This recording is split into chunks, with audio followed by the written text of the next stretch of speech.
Good morning, Ken. How you doing? You well? I am very well, thank you, Joel. How are you? I'm good, blessed, always, in always. Can't complain. All the better for sitting with you, my brother.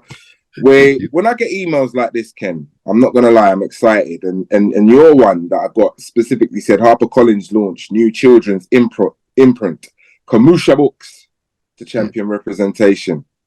Um, Kids, books, representation, new imprint, HarperCollins, all the ingredients were there, Ken. Yeah. Tell me a little bit more about it, though, because I know you're the curator who's been charged Yeah. with pulling this all together. Yeah. So speak Yeah. on it. I think curation is a very good word. So I was kind of hired to create a list of books that is very commercial, so the kind you'd see in a supermarket or Waterstones, that sort of place, but also very as inclusive as possible, which I think of the big publishers, they haven't done that. None of them had done that officially, like if not stake the flag in the sand and go, right, we're going to do something that's a specific inclusive list. And the other thing I have to do is make sure that the books sell all over the world. So it's not just the UK, which is quite all of those things. The sum of that challenge, the size of that challenge, was really exciting to me because it's a huge undertaking. So with much excitement, we started in 2021. I joined, and we spent the first year or so just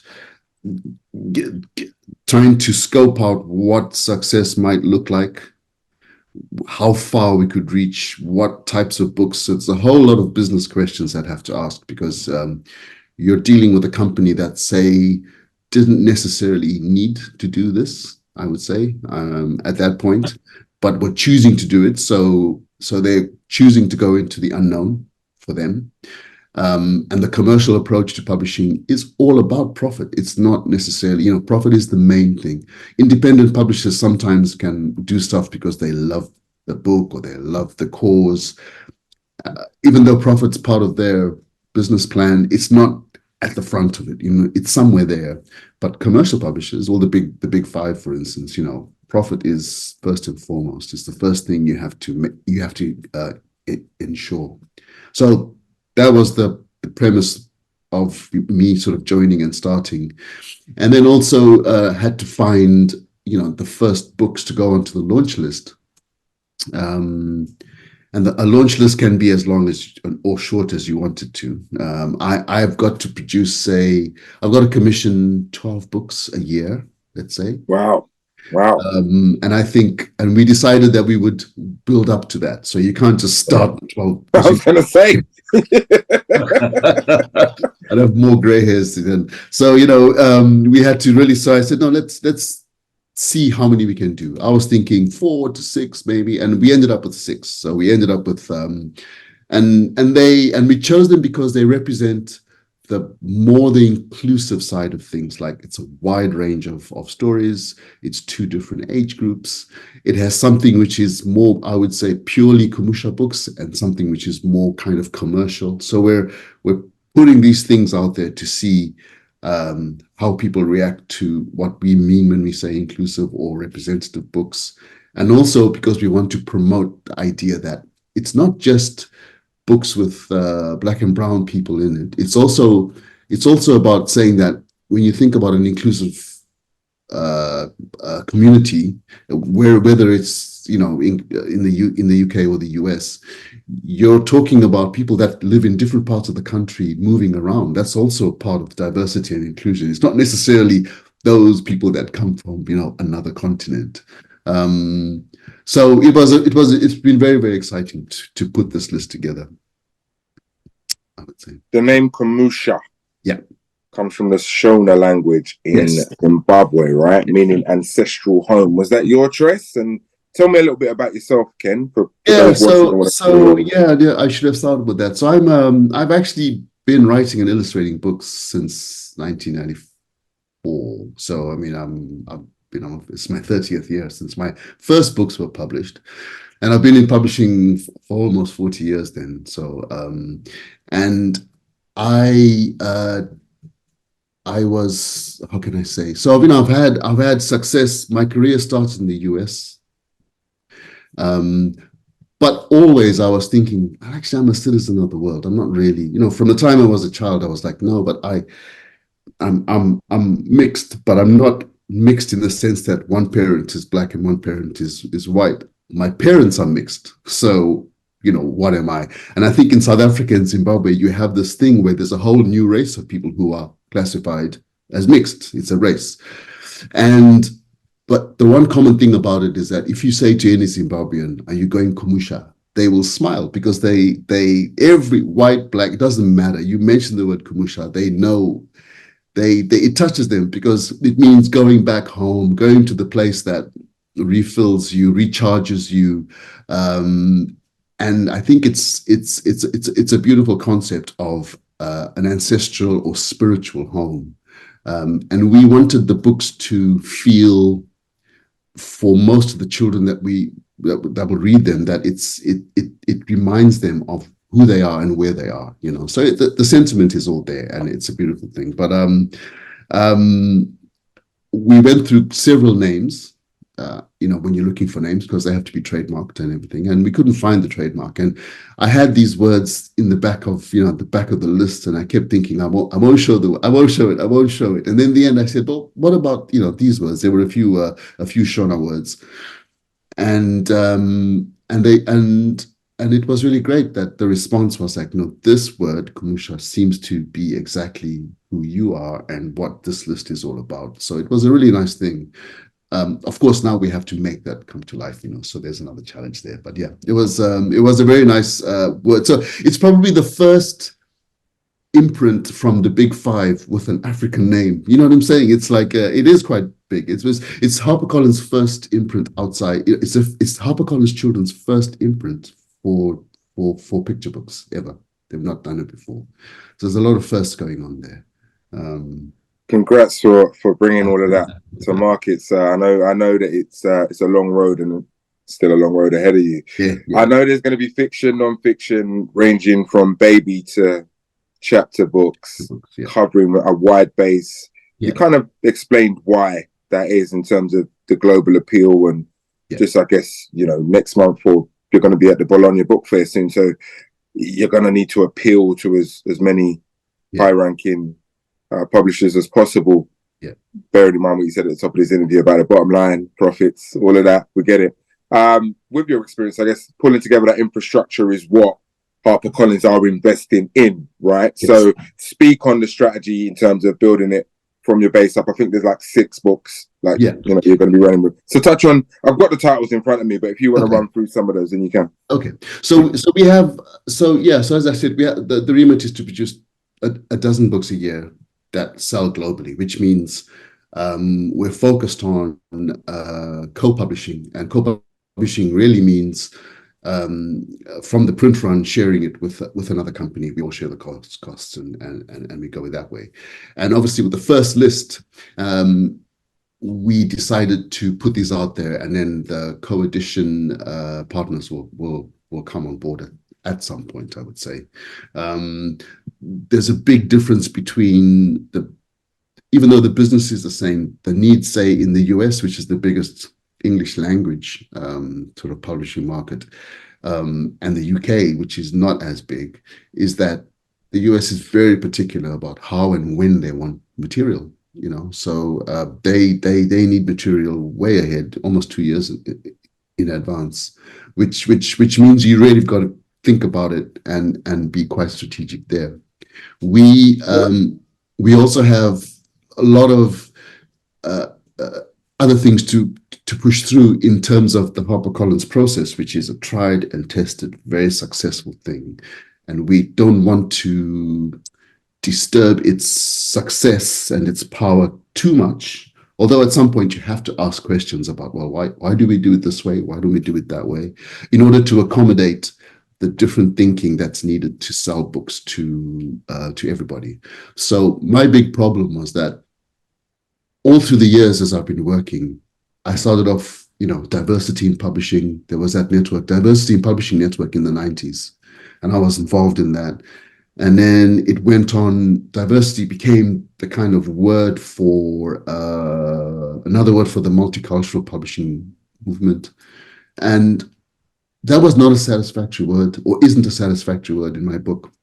Inclusion has come along and it's trying to do the same thing. And it also doesn't satisfy everything, I don't think, because for most bookstores, I would say people hear those words and they think, oh, that still is a very niche area. It's for a smaller community. It's for the others. And I'm like, well, the words don't say that. The words mean it's for everyone. But the business attitude is that it's, oh, no, we're trying to bring in that. So we're focusing on that. And I find that a little bit harsh, because we're all trying to do stuff. We have fantastic authors and illustrators that come out of the UK at the moment. So it's like, if anything, there's more and more activity. Anyway, so I think we've settled on representation as a thing, because if you can represent the characters in a way that makes them feel real and alive, then you're going to deal with all the diversity and you're going to deal with all the inclusion. It's kind of built into good representation. It also means that editors get a chance to be editors, and they can ask themselves questions like, is this actually a character that's fully formed? And then if not, they know that where to find the other information. So to come back to the books, we started off with 2 debuts and 2 picture books. So the 2 debuts are, we're launching on the 1st of Feb, we have the Lookout Hungry Animals series, which will be a series of 4, hopefully more, I hope. And we're debuting Paul Delaney, who is Irish, very, very Irish, lovely, exciting, funny man. And actually his start mirrors my own, where someone else opened the door for me, and I quite like that idea. And I will defend, I will always say, well, actually, Paul Delaney is the kind of thing that Kumusha should be doing. It's a debut of someone who has the talent, who isn't English, but who has global appeal in another way, who can come into this list. And I think so these are very, very simple books about animals. They lift the flap books. They're fun. They're funny. His artwork is very funny. And we're hoping that actually they're the kind of things that all kinds of children can relate to. It's the jokes within there. It's all the visual jokes. And then we're going to follow that up a month later with the Wow books, which is Wow What a Day and Wow What a Night. And these books, again, are for the very, very early years, very, very young children who are just passing the stage when they're waddling like ducks, they're speaking, they're turning sounds into words. So expressions to them are really interesting, and they're beginning to understand the world around them. And those books really highlight 4 different characters, 4 friends, let's say 4 playgroup friends, who each get to star in a book. And we get to see a little bit of what their lives are like. So we've got an African child, Korean child, an Italian child, and an English child. And you see them together, but you also see them in their own context. So the good thing about those is that even though they're very, very simple and straightforward books, we're introducing the fact that if you're going to show a Korean child, then at least the home needs to look like it's a Korean child's home, right? So these are little subtle things that I think slowly over time will start to make a difference as to how people are represented. Right, and they're lovely books. The illustrator there is a lady called Alberta Torres, who is Italian, but she lives in the UK. And then later in the year, we have 2 picture books. One is called A Book of People Like Me, which is illustrated by Joelle Avellino, who recently illustrated Chimamanda's first picture book, Mama's Sleeping Scarf. So that's a really big thing. And she's been doing a lot of really cool books as well on her own. She's rising. She's a Tottenham girl. She's great, actually. Joelle is smooth. She is very professional. And I think this was an opportunity for her to fully express herself. So she created, I think, 70 characters that go into this book. And as the title suggests, it's about a boy who asks the question at the beginning of the book, is there anyone else like me? So he's a young little black child, and he's going, I love pasta.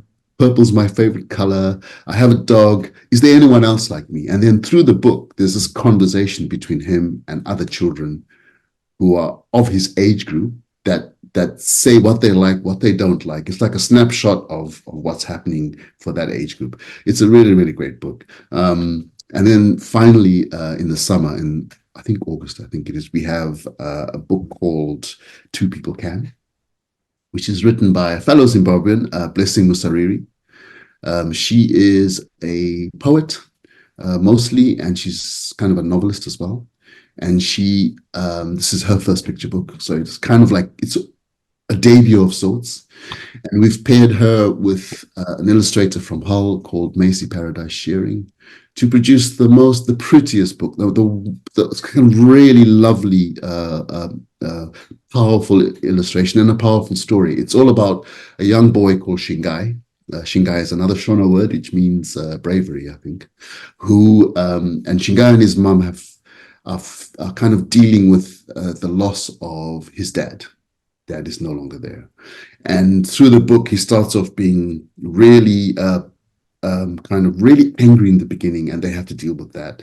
And then his dad used to keep the garden, so the garden was all, and then he kind of, in the house, he's really angry and he has a tantrum, and he goes outside and he notices that the garden is really unkempt and falling and really disheveled. So he notices two flowers and he thinks, oh, actually, there's still hope here. And actually, dad is still here. So the third character, the dad, is represented by the garden.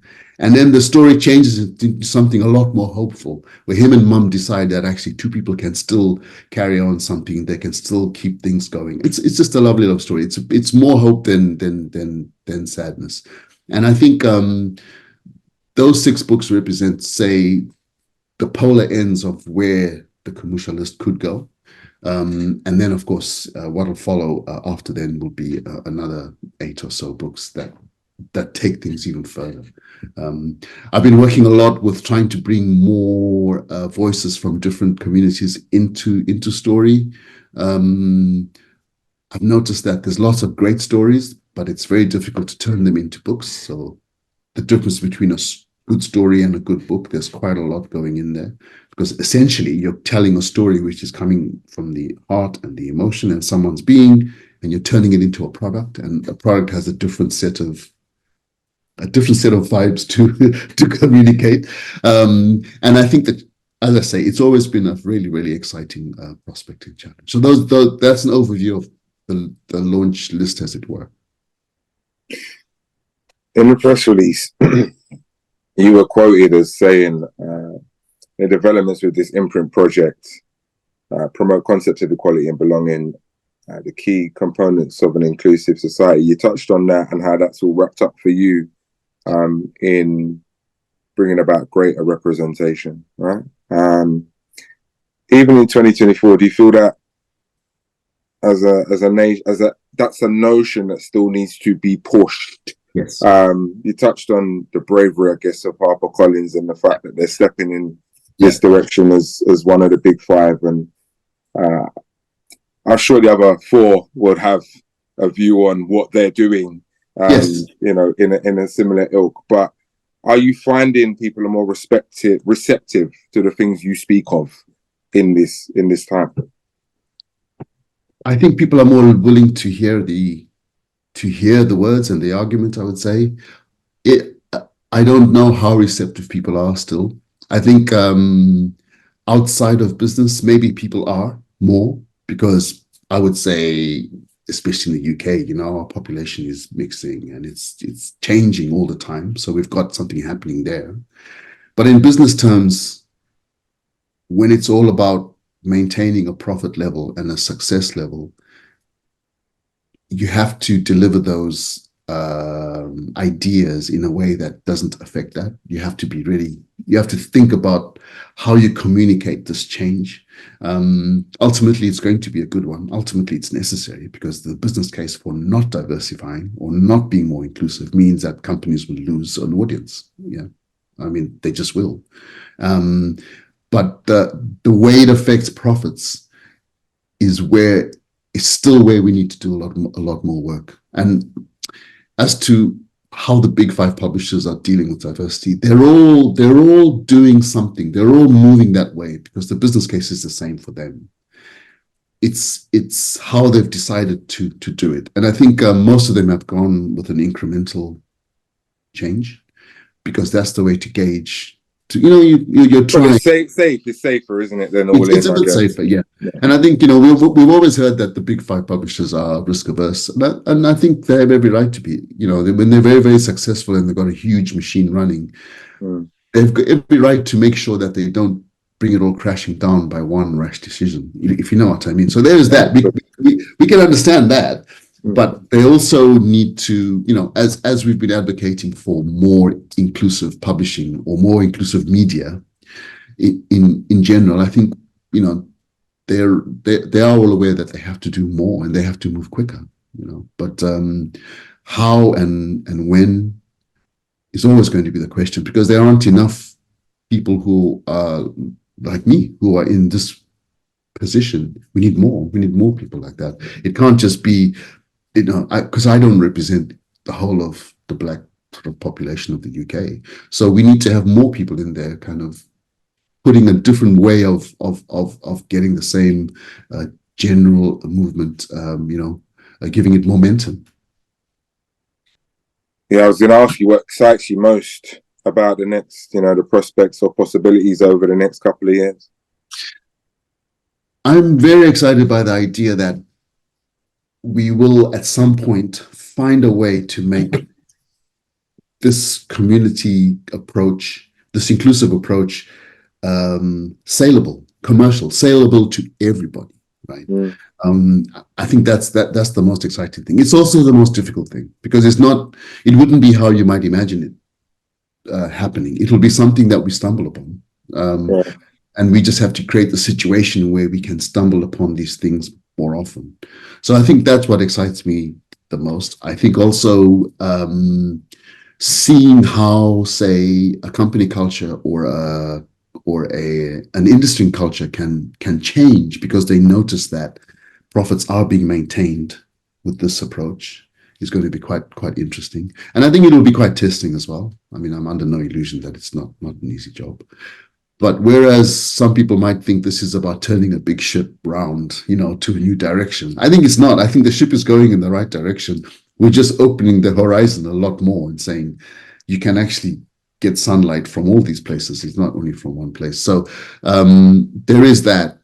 I also think establishing more people from different backgrounds as serious publishing powerhouses is a very exciting prospect. And so I advocate for that all the time. I'm happy to help and talk to people, about anything to do with books and publishing, and try to explain to them how tough it can be, but also how, like any other profession, you just have to be quite determined and you can make it.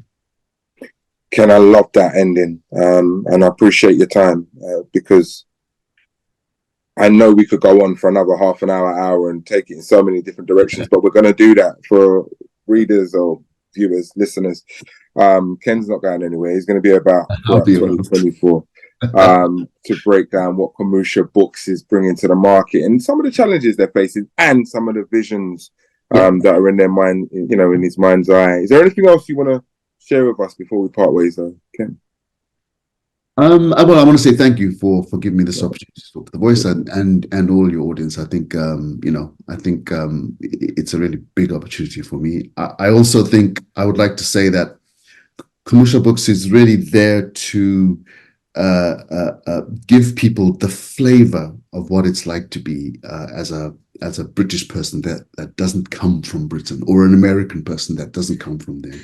And so it needs a kind of support where you can actually acknowledge and talk about it and ask questions. Like I said, I'm happy for people to ask me questions. They can always find me, whether it's on social media or not. I'm happy to do that. Share the handles. Yeah, and it's just Wilson Max Ken. You can find me there on that, or just my name. I mean, there's only one Ken Wilson Max in the whole wide world, so you can't go wrong if you type my name in there. That's a good thing. It's a good thing.